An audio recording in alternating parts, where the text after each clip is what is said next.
Singing Dutchman Productions.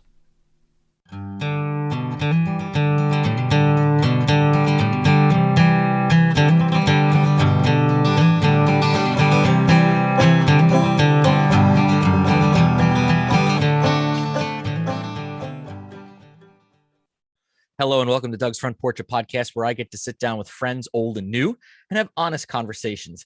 Today, I welcome someone onto the front porch that knows me better than anybody else in the world, except for maybe my wife, but I think this guy even beats her because he's known me longer. My own brother, Steve Madenford, welcome to the front porch. Hello, Douglas. I'm so happy to be here. Yeah. Yeah, that intro is absolutely true. There's no one else in the world I know longer or knows me longer than you, I guess. Geez, Yes, I've been listening to the front porch from the very beginning and just patiently waiting for my turn, especially given the fact that, yes, I do know you longer than anyone. Well, today, since you were 4 years old. Since I was 4 years old. How about that? Geez, I think I take the record. Yeah, no, you have the record. I agree. I have a couple of things we want to talk about today. Of course, I was thinking about this. Normally when I have people come on this show, these are people that I don't normally get to see on a regular basis. But you were just at my house here a couple of days ago and spent time with the family, and I see you on a regular basis. So I thought, what am I going to talk about with Steve that we normally don't talk about? And I did come up with a list of things. I hope you're ready for this, Steve. I am definitely different than most of your interviewers. I have not gone to college. I have not studied abroad. I am a good old country boy from Centerport, Pennsylvania. Maybe not as interesting. I hope I am. Well, we'll let the audience decide that. There's no prerequisites to get on this show. But let's start with we're not going to talk about our childhood because, well, no, I do want to ask you one thing. I've often mentioned on this podcast about, and I did a special episode about our grandparents, and that we were unique, that we grew up spending a lot of time with our grandparents. And I've already told our listeners how that affected me. But I'd like to hear in your words, your thoughts on what it was like as a kid spending so much time with your grandparents instead of, like a lot of our peers, spending time with other kids their own age. What's your take on all of that? Well, we were very blessed to been given that gift with our grandparents. We had wonderful grandparents. It's weird to not have them around anymore. As you know, we came from a small family and our grandparents was pretty much all we had. A couple other people here and there, but learned a lot from them. As you know, I'm a big history buff, so it was awesome to spend so much time with older generation like that. I think we learned a lot from them, and we were very blessed. A lot of people have huge families. We had a small one, but got to experience a lot of quality time with our grandparents. What do you think what are the one or two things you can pull out that you think you learned the most from them? Oh, man. Well, they were good old stubborn Dutchies, and I learned a lot of good work ethic from them. I have a lot of good stories I could tell. And I told myself I would not swear during this. Yeah, because as you know, I know. So some of these stories would be hard to tell. As you know, I picked up our mother's good looks and my father's sailor mouth. So I'm going to do my best to keep this PG. Much appreciated, Steve. Much appreciated. Is there one story you want to share that you can make PG? Ooh, one of my favorites only happened a couple years ago and really puts things into perspective on how our grandparents were. And like I said, I'm going to do my best to keep it PG. Yeah. So one night I was coming home from work And I was sick. This was before COVID. I was sick. I had the poopies. And I thought I better go before I leave work. So I did, and I thought, oh, I'll be all right. Back then, I was working pretty far from home, and I can make it home. I'll be good. So I leave to go home. Not 10 minutes from work. Oh, I got the gurgles. It's coming over me again. And I thought, well, what am I going to do? Oh my God. And it's snowing. Well, let's throw that into the mix. We already have like 6 inches of snow on the roads. And I got a problem here. I'm not going to make it home. So I thought, oh, I'll swing by Mom and Grandpa's house. That's only about 5 minutes away. So I'm in my big lifted truck. I thought I can make it down their road. I go to pull in. It's starting to get dark. You know, it's winter time. I go to pull in, and our grandfather is what? At this time, 91, 92. He's outside in the blizzard, snow blowing his driveway. And I thought, what in the world is he doing? I pull in, I put my window down. It's snowing like crazy. I'm not feeling good. I said, what are you doing? He goes, I'm snow blowing my driveway. I said, well, can I use your bathroom? Well, sure, go ahead. So I run in the house. I don't even know where my grandmother was. I just ran in the house and plopped down. Oh, man, not good. The whole time I hear him outside with the snowblower running. And I'm thinking, I got to get myself out there and finish his driveway. I don't even know why he's doing it. It's snowing so hard. 6 inches of snow on the ground, mind you. And I think, I got to get out there before he dies snow blowing his driveway. So I do what I got to do. I rush out there. Oh, man, I'm not feeling good. I got a fever. I'm feeling not good. I ran up to him. He's got the snowblower running. I'm yelling at him. I said, I'll finish this. Go back in the house. He said, I would rather die. I said, come on. I said, please go back in the house. I will finish this. He said, no. He said, I'd rather die out here doing this. And I was not feeling good. I thought, yeah, well, I got to go home. I'm not feeling good. I hop in my truck and I leave. And I think the whole way home, I'm thinking, oh, man, if he dies doing this and I left him, I had to. And he wasn't going to let me do it. Yep. Well, he didn't die. He got the driveway snow blown. And that's just, you know, I'd be the same way. I could be 95. If I can get out there, I'm going to snow blow my own driveway. That's it. Yeah, even that if work it kills me.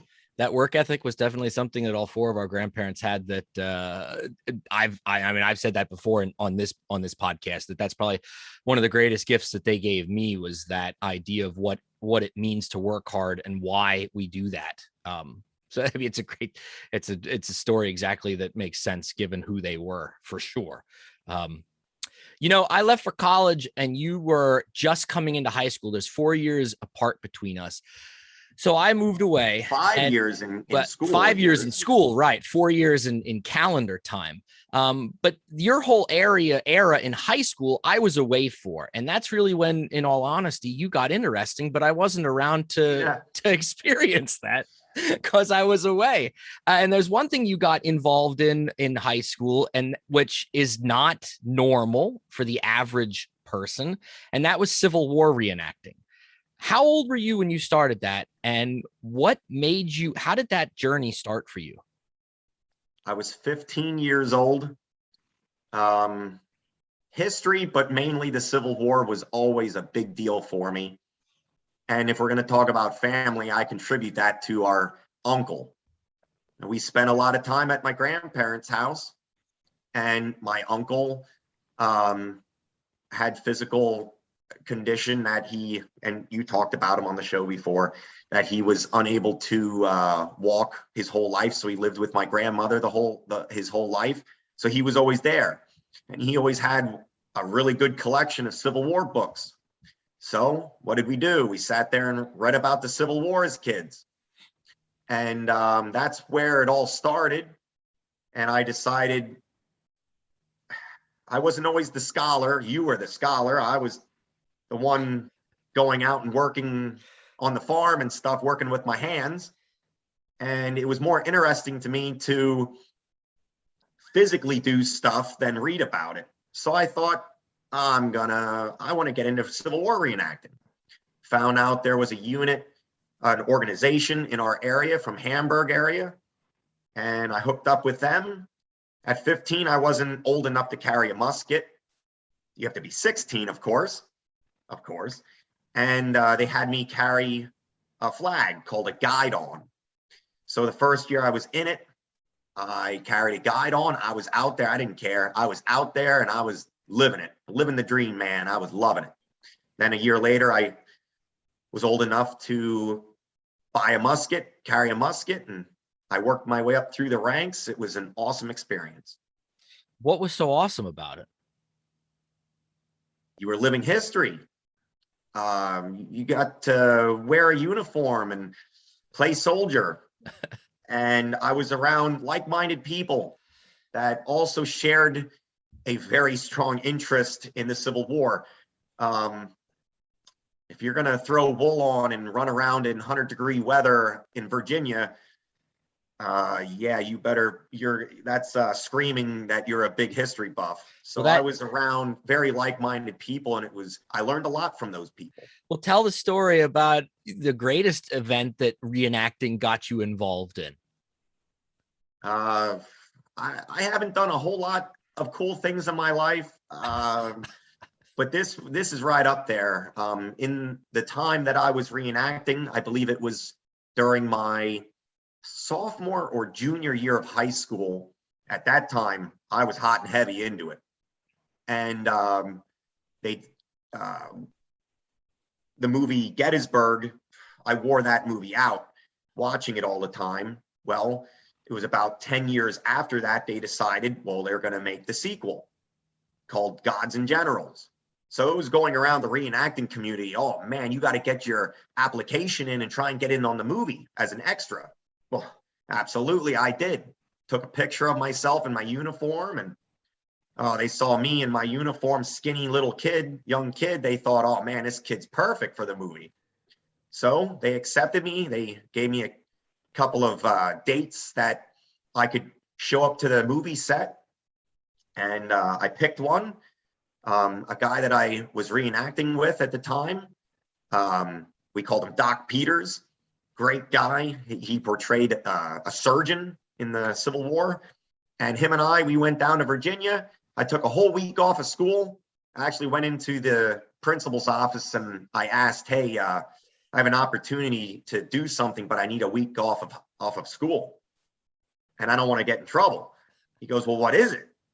Well, I have an opportunity to be I'm a Civil War reenactor, and I have an opportunity to be in a Hollywood movie. No kidding. I said, well, is that going to be a problem? He said, well, it's not a problem at all. Take a whole week off, but when you come back, we want to hear all about it. Well, it was history related and, Hollywood movie. So off I went. And oh my goodness, what an experience. There I am in Virginia on a Hollywood movie set. And I got to be in a scene with a lot of the guys from the 20th Maine that were in in Gettysburg.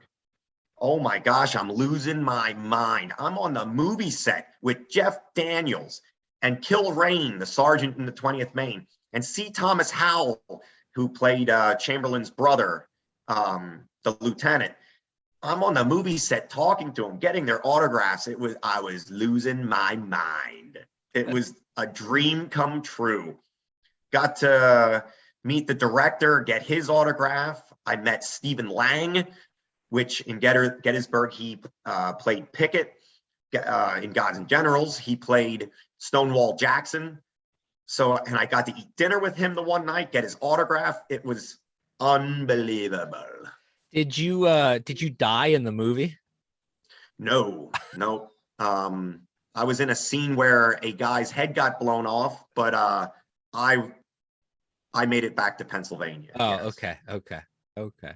Yeah, that's crazy. I mean, to think about any high school kid that has enough get up and go to do something like that, and let alone then take advantage of it and use that opportunity to then do something as big as what you did at 16 years old. I mean, that's really saying something about how dedicated you were to that, to reenacting and to that part of your life at that time. That's really crazy. Mom and dad didn't say anything about that. They were totally cool with like sending you with this guy down to Virginia. Well, at that time, we didn't really, I think we had our first computer in the farmhouse, and I had to figure out how I was going to get my picture and email the movie set and everything. Yeah, because this would have been what, the when would that have been? The late 90s, right? I graduated in 03. This would have had to been like 2000, Okay. 2001. Yeah. 2000, 2001. And what? Yeah. So mom and dad were completely okay with it. I mean, you started that story, but then you stopped. Yeah, of course. I had to write a whole resume, and this and that, and take a picture of myself. And I waited a long time, and eventually I got a letter in the mail, from the director and everything. Nah, man, might not have been the director, but the movie set and everything, and it was all official. And they gave me a list of dates that if I wanted to, I could come down and be on the movie set. It was pretty incredible. Eventually, reenacting stopped because life changed different directions. And one other thing that you got involved in high school that I think is not is unique is your love of photography. How did that come about? Well, I was always a very driven person, and I had to decide what I was going to do with my life. I wasn't real thrilled about going to college. I wasn't the best at reading and writing. I did well in school, but only because I worked very hard. I cared, and I did end up graduating 16th in my class, which I was proud of. I got to walk with in honors with the tassel and everything, which I don't believe you did, Doug. Did you? Keep going. You took harder classes. Yes, you did. I took academics. You took honors, but I did score higher in my grade. I'm just saying. You did. Yep, You did. Yep, thank you. I didn't write any books like you did, but that's okay. Didn't go to college, but anyway, okay. So I decided I'm going to go to Votech. What can I go for? Well, I liked photography, so I went for photography. Did very well because I applied myself where others didn't, and right out of high school, you skipped over something. What did you win? Oh, I am so sorry. You are correct. Let's see. So, yep. In school, we were. There was an organization called VICA, Vocational Industrial Clubs of America, and you can compete on a high school level in different trades. One being photography, of course. My sophomore year, I competed on the state level, and I scored 3rd in the state. I got a nice little award, but it didn't take me any further. I learned a lot from it. The following year, my junior year, I competed again, and I got 1st in the state. Oh boy. Well, 1st in the state then gets you into the nationals. And I was able to go all the way to Kansas City, Missouri. That's where the national VICA competition was. And I was up against almost a kid from every state, in the nation. Not every state was represented. I'm not sure why. I think it was like 47 states. Out of 47 states, I think I scored 16th, something like that. I did okay, but it was very difficult, very difficult. And I was proud to have been able to compete on a national level in something. That was neat. I wish I could have done better, but oh well, I did my best. It's still incredible. State champion. I mean, that's nothing to joke about. Nothing to joke about at all. Eventually, you did a little bit of photography after school. You worked professionally with a photographer with a photography studio there in Berks County. But then you decided to make the shift from that to manufacturing. And that takes us to kind of where we are today. You're in a relatively newer job, and I want you to tell the listeners a little bit about that job. What does your company do? What do they create? And what's your role in that company?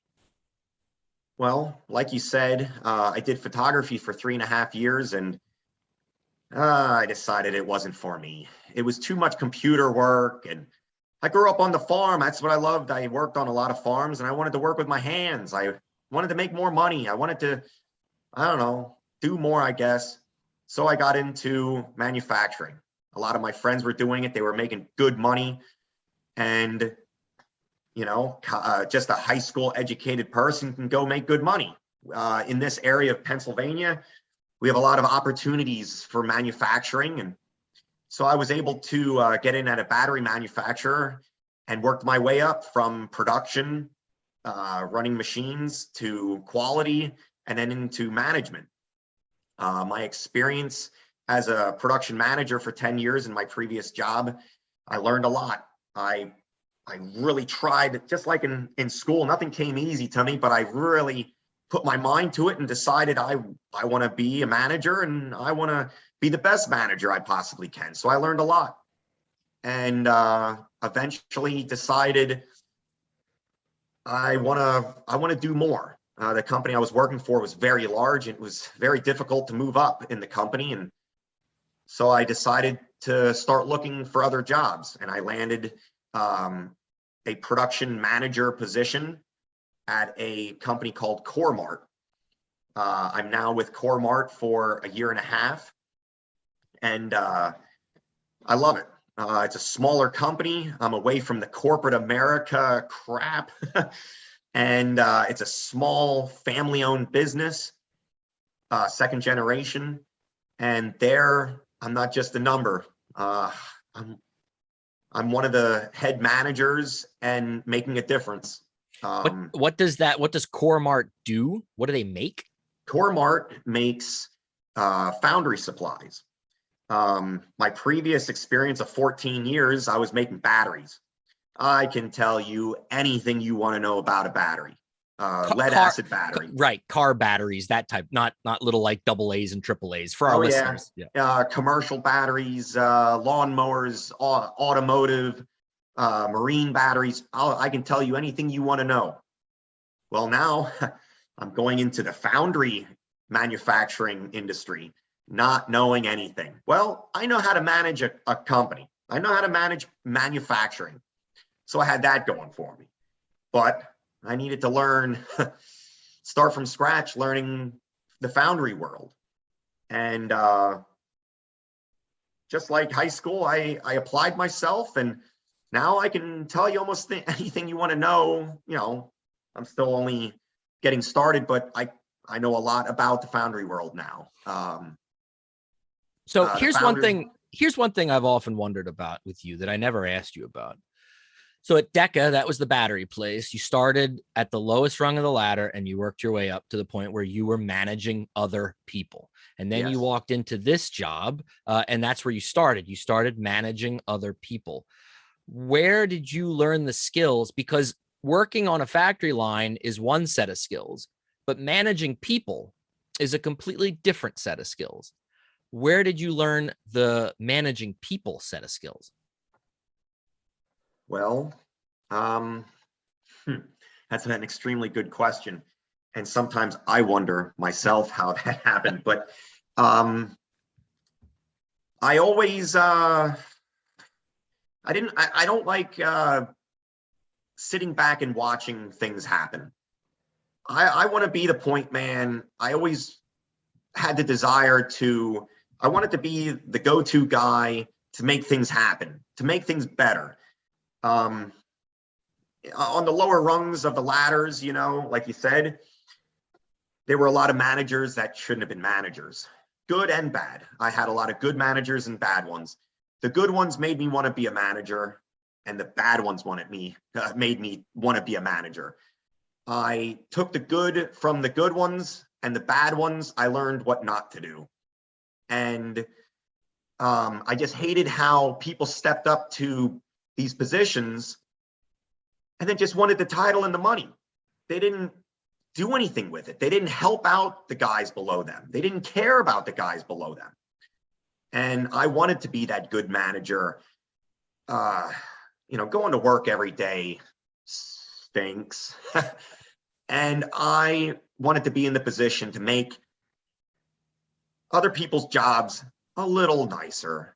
All right. I love working on projects to make things better for the employees, to make more money for them, to make it more bearable, and I strive to do that every day. And what's one thing that you do, or that you can share as an example, that you try to make your employees' day better? What's one of your tricks, or something that you do? Well, I can tell you right now, too many managers of any kind. This can be from McDonald's to manufacturing to education. Your principal on an education level. Let's just say, I don't know. Yeah. Too often, and when you're a manager, you're under a lot of stress from above you and below you. And too often you get a bad attitude. You're always in a bad mood, this and that. And one thing I found, and it sounds so silly and it sounds so simple, but one thing I found makes a huge deal. In manufacturing, I'm busy. I'm moving around. I'm a working manager. I'm out on the plant floor, wrapping skids, running the forklift, doing changeovers, in my office, scheduling. So I'm running around like crazy, and I'm not always in the best mood. But when I pass an employee and make eye contact with them, I always try and smile. Show them, just throw a smile their way, and then they smile back. It sounds so simple, but when you're running around and you're upset and throwing things, that is so detrimental to those other employees below you. And no one taught me this. I don't know where I figured this out. I don't know. It's so much better to be a little more upbeat. You don't have to mean it, because a lot of times I'm really not liking how things are going throughout the day. It's production. I want numbers. And when things aren't going right, I feel like I'm failing the company, failing my employees, the people below me, so my team. And even if things aren't going good and I'm not in the best spirits, I always try and at least smile at them and, try and keep an upbeat attitude out on the floor, joke around a little bit. That's a big deal. But yeah, in my position, I'm trying to do the best for my bosses, the owners, to be as efficient and productive as possible. But then also I'm trying to be the best for my team below me. In manufacturing, their piece rate, the more pieces they make, the more money they make. So if I fail them on a maintenance level, on a scheduling level, on anything, they're not going to make as much money, and I'm costing them money. So I try my very best to be as efficient and productive for the team below me and the team above. And I put a lot of pressure on myself, unfortunately, unhealthy, I guess. But I so badly want to do a good job for everybody. So you talked about what's tough about your job. What's something that's rewarding about your job right now? Well, I didn't sit down as a kid and say, I want to be a production manager. It just happened because that's where the money was. I try, no matter what happens in my life, whether I want to do something or I'm just doing it because it's furthering myself financially, whatever, for my family. I've always put a lot of pressure on myself to do my very best. And yes, being a production manager isn't my first career choice, but I'm told I'm pretty good at it. And that's very satisfying, to put in the effort to something and to hear back from your employees. They wouldn't have to tell me, hey, you're all right, and they're not kissing my butt. You can tell it's sincere, and that's huge. And then to work for In my previous job, I was just a number. The owners of that company, they didn't know me. They didn't care about me. They'd say they do, but they never met me. Here where I'm at, it's a small company. The owners are about our age. They're young go-getter guys, took over the business from their father, and they see what the effort I'm putting in. And they tell me I'm doing a great job, and hear it from the employees that, oh man, all the managers before you came, they were horrible. It is so refreshing to have you now. Oh my gosh. That's the rewarding part.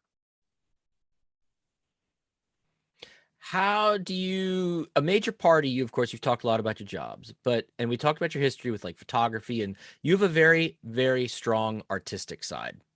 How do you feed that need of creating? Because you've always had that ever since I've known you, given the job that you have now. When you're in photography, that is a job where you are using your artistic eye to create something like that. But now, given the job that you're in, you're not necessarily able to use that skill set.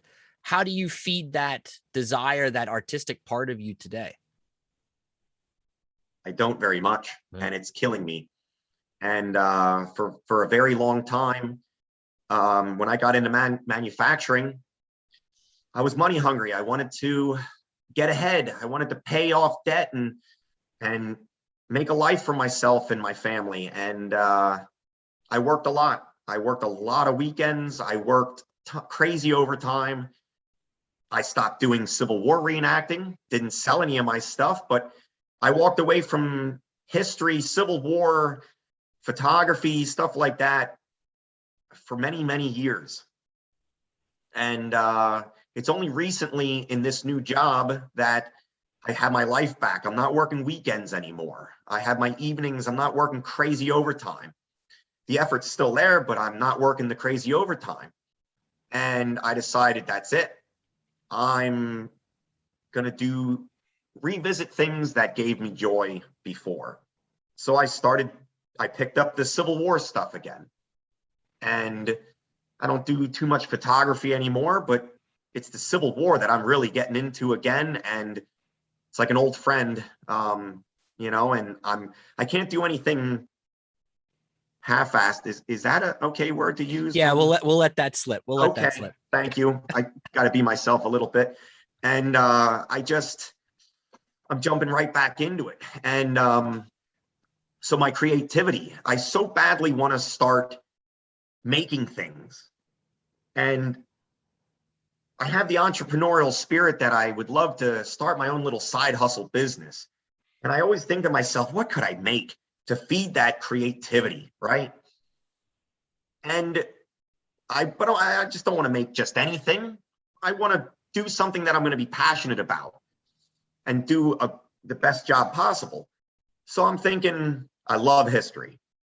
What could I make, So I've decided I'm pursuing blacksmithing, tinsmithing. I want to make historically period correct things. And I've been talking about this for so many years, and that's it. I'm doing it. I'm taking blacksmithing lessons. I'm in a class signed up for October. I'm going to, even though I'm not working as much, it's like, there's no time to do anything extra in your life, but that's it. I'm doing it. I'm going to make time, and I want to start making things. I want to start a little website and sell things online. I want to, I don't want to get back into reenacting. I've decided, but possibly making things and becoming like a sutler. That's a term from Civil War days that would have went around. A sutler would have went around and sold wares to the soldiers and stuff.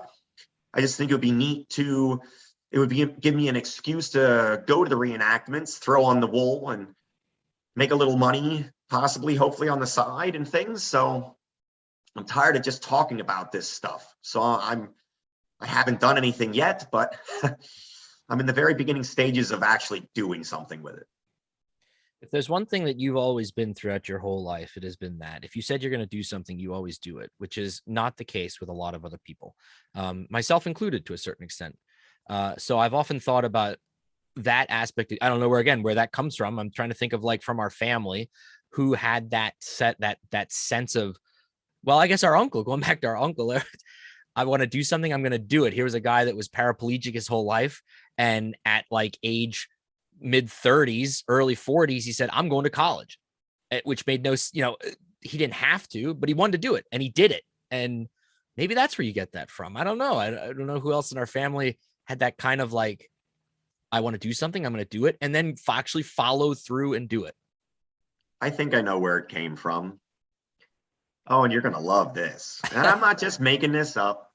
I don't think I ever told you this, obviously, the way you're talking, but seriously, I looked up to you my whole life, my big brother. You graduated twice before I graduated once. Yeah. I was always, you got married, what, twice before I got married once? Sorry. So I was always behind you. I was always trying to catch up to you. And, you were always the scholar. You were always, all these achievements and writing this book and that book and this degree. And I just didn't have that. I was more with my hands and things. So I thought, well, I want to do something with my life. I can't let my brother outdo me all the time. So I think if I'm not going to be extremely book smart, I need to impress people with my work ethic. And I don't know, you had a lot to do with it. There you go. You feel good now? Oh man, that was awesome to hear. It took you how many years to say that? Oh, 36. right. 36. Yeah. We're working almost 37, actually. Yeah. Well, I think we complement each other very well in that aspect, honestly. And I appreciate those kind words. But I was honest in saying that I've always been impressed with you, whether you believe that or not. I'm telling you, from one brother to another. There's one other. Well, you're welcome. There's one other topic I want to talk about before we get into our end of the interview questions. There's a group that you belong to, and actually our dad does too, that you're relatively active with, that most Americans have no idea exists. Please tell our listeners a little bit about the POS of A. Yes, let's talk about them, because when you had a previous interview talking about fraternities and such, you left that out. You knew I was in that. It slipped my mind. There's so many fraternities, fraternal organizations out there. Well, here's your opportunity. Fix my mistake. Yes. And I've listened to all your podcasts. There's a lot of good people you have interviewed, a lot I know.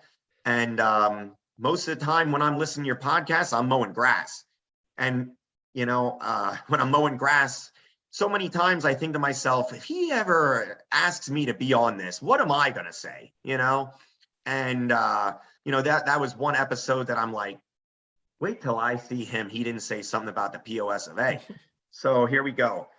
I, like you mentioned, all the other fraternities. I'm in the Eastern Star. I'm in the Masons. And those are all very good organizations.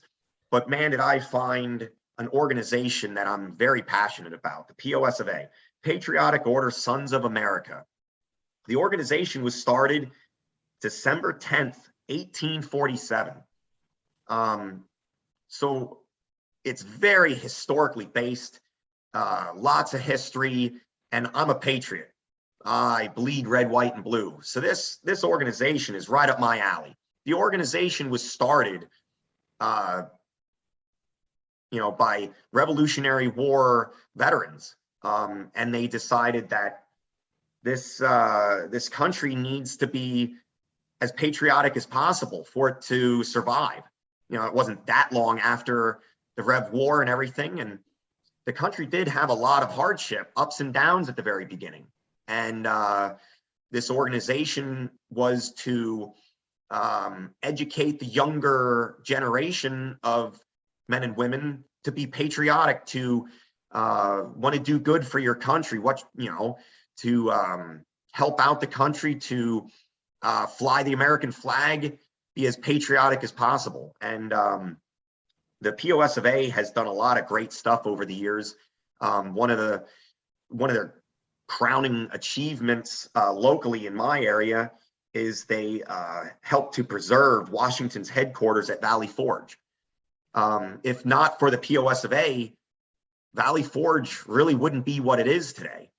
I believe, if I have the story correct, the land was going to be developed in some way or another, either for houses or a business or something. And the POS of A stood up and said, no, this historic site needs to be saved.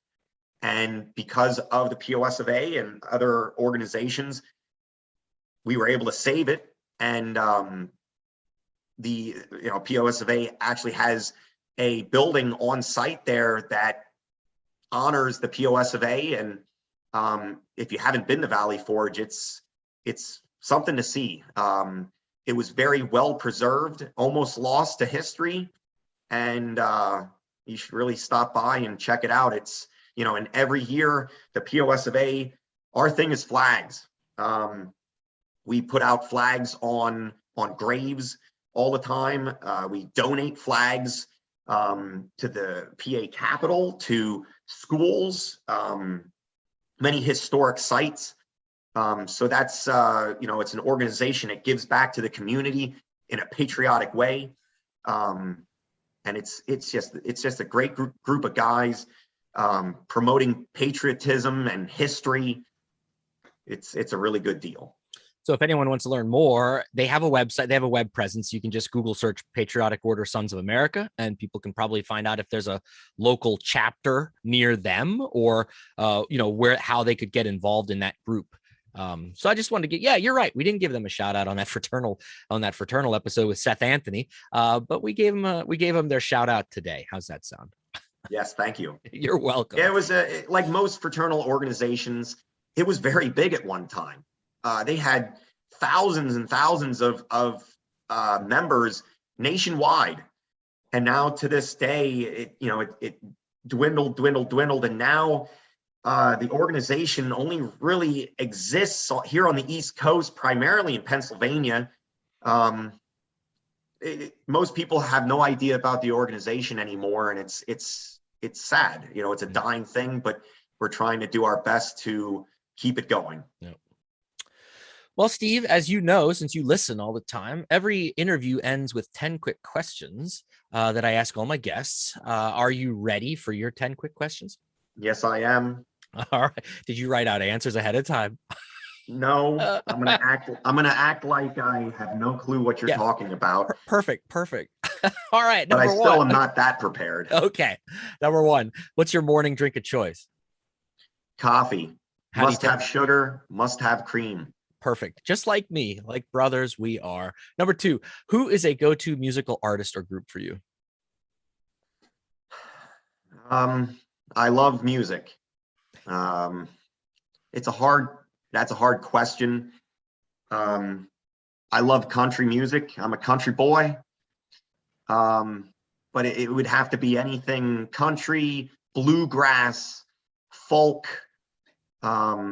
and I'm very well-rounded. I love big band music, John Philip Sousa, Glenn Miller. When it comes to music, I'm also a history buff. So, music from the Civil War. I just love the stories and stuff. John Denver.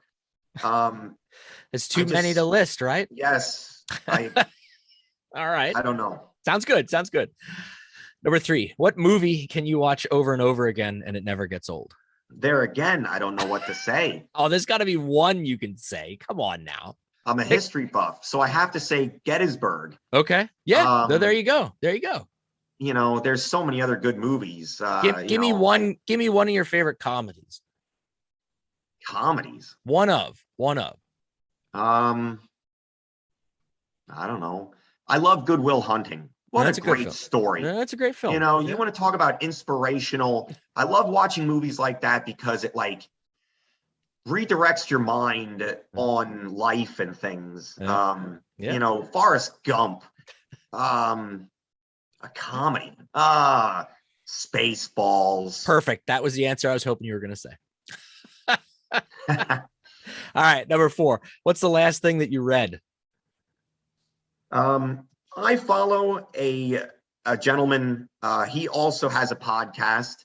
I listen to you. I listen to this gentleman and other Civil War podcasts. But this gentleman is local. He has a winery in the Allentown area, Poconos area, and this gentleman just blows me away. His attitude on life, his attitude on goal setting and such. His name is Randy Dietrich. He is an incredible man. Please look him up. His podcast also is living on purpose, and he's incredible. He put out a book recently, and that's the most recent thing I read. One of his slogans is "Enjoy life." He so badly wants to. He has his own business with the winery, and his business model is to add value to people's lives. He is such an incredible person. Reading his book was by far one of the best book I've ever read. And the title is Enjoy Life. It says Bumblebees, Butterflies, and People by Randy Dietrich. There you go. Well, And I'll put a link. incredible. I'll put a link to that book in the show notes. So if anyone wants to look for he it, is check it out. Unbelievable. His mission is to add value to people's lives. Well, he definitely adds value to my life. Well, there we go. That's good. All right, number 5. What's your favorite pizza topping? I'm a meat lover. Okay. And, ham, pepperoni. Okay. Meat lover, definitely. Gotcha. 6. Laying on the beach or going for a hike? Going for a hike, absolutely. Where I work with sand. The foundry world, you work with a lot of sand. I come home with sand all over me, up in areas you shouldn't have it, just like the beach. I don't want to do that. I want to be up in the woods. I'm a hunter, fisher. Yeah. All right. Number 7. You've invited me over for dinner, just like you did a couple nights ago. What are you making? Well, I have a wonderful wife. I call her my blonde goddess. She's the best thing that ever happened to me, Jessica. And typically, if you'd come over, she would make the meal. But if I was the one that, yes, I'm going to make it, I would be making sausage stew. That's one thing that I make very well. And every time I make it, it's a little different. I like to put peppers from the farm, sweet and hot in. We usually butcher a pig from the farm. I love to put fresh and smoked sausage in. And of course, cutting up potatoes from the farm. Sometimes I throw some onions in and different spices, and that's one thing I can make pretty well. Sounds good. Number 8. What's a dream vacation destination? Well, I was hoping one day my brother, being the world traveler and German professor, I was hoping to get to the fatherland, back to Germany at some point in my life. I want to see castles. I want to see history. I want to walk into a cathedral from 800 years ago or whatever. I don't know. I want to, that's something I would like to see one day. We'll make it happen at some point. We'll make it happen. Number 9. What's something, I know the answer. I know what you're going to say. What's something you're afraid of? Unfortunately, I'm afraid of a lot of stuff. One big thing is heights. I am a do-it-yourselfer. Like my grandfather, I want to be able to do it myself. I don't want to kiss someone else's butt to do something for me. So I love to learn different things and to be able to fix things myself, but it pains me. Anything high up, I will not do. I cannot do. Roofs, ladders, I'll only go up so high. I'm going to have to pay someone to do that stuff. Yeah, that's all right. I'm Those guys very fearful of heights. Those guys need money too. It's all right. Yeah, my money, huh? That's right. Number 10, last question. What job other than your current one would you love to have? My dream job. I would like to be a business owner one day. Hopefully start it as a side hustle, and hopefully build it to a business that I can be an entrepreneur, hopefully in the last maybe 10 years of my working career. And I want to, like I said before, I want to do something history based. I got right back into Civil War after so many years. And instead of getting into reenacting, I began a Civil War collection, something I thought I would never be able to do as a kid. I thought, man, wouldn't it be awesome to own a couple things from the Civil War? And I'm finally pursuing that. And I have a pretty cool collection so far. Well, right now it's a collection, it's a hobby. And I would love to one day be able to buy and sell historical artifacts specializing in the Civil War, and make historical reproductions, with the blacksmithing and the tinsmithing. And I would just love to pursue the whole history thing and giving talks on history. I hate talking in front of people, but I love talking about history and Civil War. So I face my fear and down the uniform and talk in front of people about history. I get so much anxiety leading up to it, but Randy Dietrich says you're not living until you get out of your comfort zone. Well, talking in front of people is definitely out of my comfort zone, but it's something I love, the history part of it, not talking in front of people, but it's another excuse for me to put on the uniform and show off some of the things. Like I said before, I'm not a scholar. I'll never write a book, but I'm more of a hands-on guy. I that's why I love the uniforms, the flags, the instruments. I want to collect that stuff. I want to wear that stuff. I want to live that stuff. And I know a lot of people appreciate it too, because you can read a book, you can watch a movie, but to see it in front of you and experience it, the musket going off and stuff, that's what lights my candle. So I don't know. I would like to build on that and hopefully be able to make some money doing that one day, and who knows where it takes me. Well, if I know you, that'll probably become a reality at some point down the road. And yeah, I just think you'll end up doing it at some point. I know you all too well. Well, Steve, dream come true. You're finally on the front porch. Here I am. Here you are. Thanks so much, my dear brother. It was great having you on. Like we said at the beginning of the episode, no one knows me and no one knows you better than you and I. So it was great being able to talk to you about some things that we've never really talked about. And we get to share that conversation with everybody that downloads this episode. So thanks again for coming on the front porch. Give your dear wife a hug for me as soon as this is over, and we'll talk soon. Thank you so much. It was an honor for me to be on the front porch. Thank you. Thank you for listening to Doug's Front Porch, a conversational podcast with your host, Doug Madenford. If you enjoyed this episode, I'd love for you to subscribe, rate, and give a review on iTunes, Spotify, or wherever you get your podcasts from. 5 stars only, please. Follow along on Facebook, Twitter, and Instagram. Just look for Doug's Front Porch. Also, please feel free to tell all of your friends about the show, and I'll see you all next time on my front porch.